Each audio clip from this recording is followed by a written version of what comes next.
అన్నదానాన్ని కానీ చేసినట్టయితే రాబోయేటటువంటి కార్యక్రమాలన్నీ అన్న ప్రాశన చేసిన తర్వాత మెత్తనైనటువంటి అన్నాన్ని వాడికి పెడతాం, అది వాడికి అన్నం అవుతుంది. ఇవి నివేదింపబడ్డటువంటి ఆహార పదార్థాన్ని అంతటినీ కూడా పరమేశ్వరుడు జీవరాశులకి పంచుతూనే ఉంటాడు. మహాపుణ్య ఫలితం రావాలి అంటే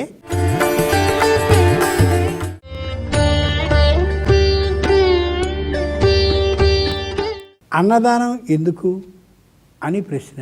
చిత్రమైన అంశం ఏమిటంటే, లోకంలో ఏ వస్తువునైనా సరే మనం దానం చేయడం అనేది తుభ్యమహం సంప్రదదే నమమ, నీకు ఇది ఇచ్చేస్తున్నానయ్యా, దీని మీద నా అధికారాన్ని పూర్తిగా కోల్పోతున్నాను అని మనం దానం చేస్తాం. కానీ అన్నాన్ని పెట్టేటటువంటి సందర్భంలో, ఏమయ్యా నీకు ఈ అన్నాన్ని పెట్టేస్తున్నాను, దీని మీద అధికారాన్ని కోల్పోతున్నాను, దానం ఇస్తున్నాను కాబట్టి పట్టు చెయ్యి అని అన్నాం. ఎందుకని? అన్నం అనేటటువంటిది లోకంలో దొరికే అన్ని వస్తువుల కంటే అతి పవిత్రమైనది, ముఖ్యమైనది, శ్రేష్టమైనది. కాబట్టి అత్తీతి అద్యతయితి అన్నం, సంస్కృతంలో మాట, తినబడేది కాబట్టి అన్నము అని అర్థం. శిశువు తల్లి యొక్క గర్భంలో ఉండేటటువంటి సందర్భంలో తల్లి ఆహారాన్ని స్వీకరిస్తే ఆ ఆహారంలోని ఆహార సారాన్ని తాను అన్నంగా తీసుకుని జీవిస్తాడు. అన్నం అంటే మనం వరి అన్నాన్ని వండుకుని ఇదే అన్నం అని అనుకోకూడదు. వాడికి సంబంధించినటువంటి ఆహార సారం ద్రవ రూపంలో వస్తుంది, అది వాడికి చెందిన అన్నం. కొద్ది కాలం అయిన తర్వాత పిల్లవాడు యువతలకి వచ్చిన తర్వాత తల్లి ఇచ్చేటటువంటి పాలని స్వీకరిస్తాడు, అది అప్పుడు వాడికి సంబంధించిన అన్నం. అన్న ప్రాశన చేసిన తర్వాత మెత్తనైనటువంటి అన్నాన్ని వాడికి పెడతాం, అది వాడికి అన్నం అవుతుంది. ఒక గోవు ఉంది, గోవుకి సంబంధించిన అన్నం ఘాసం అంటే గడ్డి. ఓ పులి ఉంది, పులికి సంబంధించిన ఆహారం మాంసం. ఇలా 84 లక్షల జీవరాశుల్లో ఒక్కొక్క జాతికి ఒక్కొక్క ప్రత్యేకమైనటువంటి ఆహార విధానం పరమేశ్వరుని చేత నిర్ణయింపబడి ఉంటే, అన్నదానము అని అనగానే మనం మనం 10 మంది మనుషులు ఒక చోట కూర్చుని హాయిగా భోజనాన్ని చేసేస్తే అన్నదానం అయిపోయినట్లే అని అనుకుంటున్నామే. ఇది సరికాదు. నిజానికి ఆలోచిస్తే పరమేశ్వరుడు ఏ 84 లక్షల జీవరాశుల్ని సృష్టి చేసి వాళ్ళ మధ్యలో మనని ఒకళ్ళుగా నిలిపాడో, మనం ఆహారాన్ని మనకి సంబంధించిన దాన్ని సంపాదించుకుంటూ మనతో జీవిస్తున్నటువంటి ఆ జీవరాశులకు కూడా ఆహారాన్ని అందిస్తే అది నిజమైనటువంటి అన్నదానము అవుతుంది. మనం బాగా ఆలోచించి చూస్తే ఏ పూజనైనా చేసే సందర్భంలో ఏమయ్యా ఉపవసించావా అని అడుగుతాడు పురోహితుడు. మహాపుణ్య ఫలితం రావాలి అంటే ఉపవాసం చేయడం మంచిది అని చెప్తుంది కూడా శాస్త్రం. మనం భోజనాన్ని చేయకుండా ఆ దైవానికి అలా పూజ చేస్తూ ఉంటే, పూజ చేసే సందర్భంలో కనీసం 6-7 సార్లైనా సరే నైవేద్యం సమర్పయామి, ఓం ప్రాణాయ స్వాహ, ఓం అపానాయ స్వాహ, ఓం యానాయ స్వాహ, ఓం ఉదానాయ స్వాహ, ఓం సమానాయ స్వాహ. తల్లి ఇచ్చేటటువంటి పాలని స్వీకరిస్తాడు, అది అప్పుడు వాడికి సంబంధించిన అన్నం. అన్న ప్రాశన చేసిన తర్వాత మెత్తనైనటువంటి అన్నాన్ని వాడికి పెడతాం, అది వాడికి అన్నం అవుతుంది. పూజ చేసేవాడు ఉపవసించి ఈ విధంగా పూజని చేస్తున్నాడు. ఏమిటి ధర్మం, ఏమిటి పద్ధతి? ఏదో హాస్యాస్పదంగా లేదు అనిపిస్తుంది, కానీ అర్థం అది కాదు. ఏ పరమేశ్వరుడికి మనం ఆహారాన్ని సమర్పించామో ఆ సమర్పించబడ్డటువంటి పరమేశ్వరుని ఆస్తిగా చేయబడుతున్న ఆ ఆహారం ఆయన స్వీకరించాడు.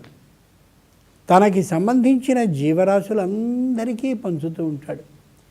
84 లక్షల జీవరాశులు ఏమున్నాయో వాటిలో ఒక జీవరాశిగా ఉన్న మానవుడు స్వయంగా ఆహారాన్ని అందిస్తూ ఉంటే, ఆ అందించినటువంటి ఆహారాన్ని ఇదిగోనరా వెంకయ్య అనేటటువంటి వాడి వేళ మీకు ఆహారాన్ని సమర్పించాడు అని పక్షులకి, చీమలకి, పశువులకి, మృగాలకి, వాటికి వీటికి అందరికీ ఈ ఆహార సారం అందేలా పరమేశ్వరుడు చేస్తూ ఉంటాడు. కాబట్టి నిజమైనటువంటి అన్నదాత, అన్నదానాన్ని చేసేవాడు ఎవరు అంటే భగవంతుడు మాత్రమే. ఆ అన్నదానాన్ని ఎలా చేస్తున్నాడు అంటే తన దగ్గర తనకంటూ ఏమీ ఉంచుకోకుండా తాను స్వయంగా తనకి సంతానమైన ఈ 84 లక్షల మందికి అందిస్తున్నాడు. కాబట్టి ఎంతోమంది పూజ చేసే సందర్భంలో ఆ సందర్భంలో ఎన్నెన్నో మార్లు నివేదనాన్ని సమర్పిస్తూ ఉంటారు. ఇవి నివేదింపబడ్డటువంటి ఆహార పదార్థాన్ని అంతటినీ కూడా పరమేశ్వరుడు జీవరాశులకి పంచుతూనే ఉంటాడు అని మనం గ్రహించుకోవాలి. ఇక 2, ఎక్కడైనా గృహప్రవేశం కానీ, మరో శుభకార్యం కానీ, ఏదో వివాహం, ఉపనయనం మొదలైనటువంటి పెద్దవైనటువంటి శుభకార్యాలు కానీ కలిగినటువంటి సందర్భంలో అన్నదానాన్ని చెయ్యాలి అని చెప్తారు. కేవలం వ్యక్తులైనటువంటి వాళ్ళు ఏ ఆహారం కోసం జీవించి ఉంటారో అది లేని పక్షంలో ఏ విధంగానూ జీవించే అవకాశం లేదు. అలాగే పశు, పక్షి, క్రిమి, కీటక అన్ని జాతులు కూడా తమకి సంబంధించిన ఆహార పదార్థాన్ని స్వీకరించని పక్షంలో ఎలా బతికి బట్ట కట్టలేవో అటువంటి అన్నాన్ని బహిరంగంగా అందరికీ దానం చేయాలని పెద్దలు తెలియజేశారు. అందుకే సామూహిక భోజనాలు అనేటటువంటి పేరిట ఏ ఏ ఆహార పదార్థాలను అందించాలో ఆ ఆహార పదార్థాలన్నిటినీ అందిస్తారు. దేవాలయాల్లో బలిస్తంభాలని ప్రత్యేకంగా ఉంటాయి. అక్కడ చిన్న దిమ్మలా ఉండి ఆ దిమ్మ మీద పొద్దునే దైవానికి నివేదన చేసిన తర్వాత బాలభోగం అని చెప్పి దధ్యోదనమో, పులిహారో, మరోటో దైవానికి నివేదనం చేసిన దాన్ని అక్కడ ఉంచుతారు. పక్షులన్నీ తినడం కోసం, చీమలన్నీ స్వీకరించడం కోసం, కనిపించని క్రిములన్నీ తీసుకోవడం కోసం ఇలా ఆహారాన్ని ఏర్పాటు చేస్తారు. నిజానికి ఆలోచించి చూస్తే ఆహారం అంటూ సక్రమంగా అందరికీ 84 లక్షల జీవరాశులకి ఉన్న పక్షంలో అసలు ఏ విధమైన ఉపద్రవము ఉండదు. లోకంలో జరిగే ప్రతి ఉపద్రవము కూడా కేవలం కడుపు మంట వల్ల వచ్చిందే, ఆకలి బాధ వల్ల వచ్చిందే. అంచేత పెద్దలైనటువంటి ప్రాచీనమైన ఋషులు బాగా ఆలోచించి ఏది అతి ముఖ్యమైనటువంటి ఒక నిర్ణయానికి రావాలని బాగా చర్చని చేసి అన్నదానం కంటే మించింది లేదని, నాన్నదానాత్ సమాన, అన్నదానం కంటే మించింది ఏది, సమానమైంది ఏది లేదని ఒక తీర్మానాన్ని చేశారు. కాబట్టే మిగిలినది ఏది పెట్టినా సరే ఓ 1000 రూపాయలు దక్షిణగా ఇచ్చినట్టయితే ఇంకో 500 ఇస్తే బాగుండేదిగా, అప్పు తీరేదిగా అనుకుంటాడు. ఓ బంగారపు ఉంగరాన్ని దానంగానే ఇచ్చినట్టయితే ఇంకో కొద్ది మందంగా చేయిస్తే బాగుంటుంది కదా, ఇట్లాంటి ఊహలు కలుగుతాయి. కానీ అన్నాన్ని కానీ అలా పెట్టుకుంటూ వెళ్ళినట్టయితే ఏ విధమైంది మళ్ళీ ఆశించలేడు ఏ వ్యక్తి కూడా. ఏ పశువు, పక్షి, క్రిమి, కీటకము ఏది కూడా అక్కర్లేదని అంటాయి తప్ప ఎందుకైనా మంచిదని మాత్రం కడుపు నిండినా భుజించలేవు. అంచేతే శ్రీమద్ రామాయణంలో రాముడు సీతా లక్ష్మణ సమేతుడై అరణ్యానికి వెళ్ళేటటువంటి సందర్భంలో మొత్తం అన్నదానాన్ని అయోధ్య నగరంతో పాటు ఎందరు వస్తే అందరికీ పెట్టి వెళ్ళాడు ఆయన. అన్నదానాన్ని కానీ చేసినట్టయితే రాబోయేటటువంటి కార్యక్రమాలన్నీ శుభ ఫలితాన్ని ఇస్తాయి. వివాహానికి ప్రత్యేకంగా వచ్చేవాళ్ళు ఇదిగో ఈ కాగితం ముక్క పట్టుకొస్తేనే భోజనం పెడతాం అని అనడం పరవ నీచమైనటువంటి పని.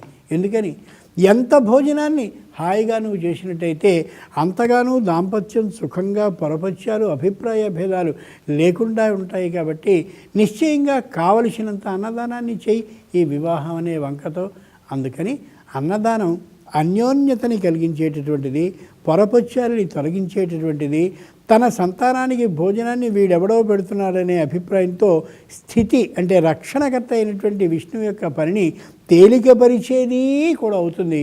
అందుకని అన్నదానం ఆ మహా అసాధారణమైనటువంటి కృత్యం, సామాన్యమైనటువంటిది కాదు అనేది సమాధానం. స్వస్తి. ప్రముఖ జ్యోతిష నిపుణులు, జ్యోతిష విశారద డాక్టర్ కె వేణుగోపాల్ గారు మరియు జ్యోతిష బ్రహ్మ పురాణ వాచస్పతి వాడపల్లి సీతారాం పండితులచే పరాభవనామ సంవత్సర ఉగాది రాశి ఫలితాలు పంచాంగ శ్రవణం మార్చి 19న మీ భక్తివన్ యూట్యూబ్ ఛానల్లో.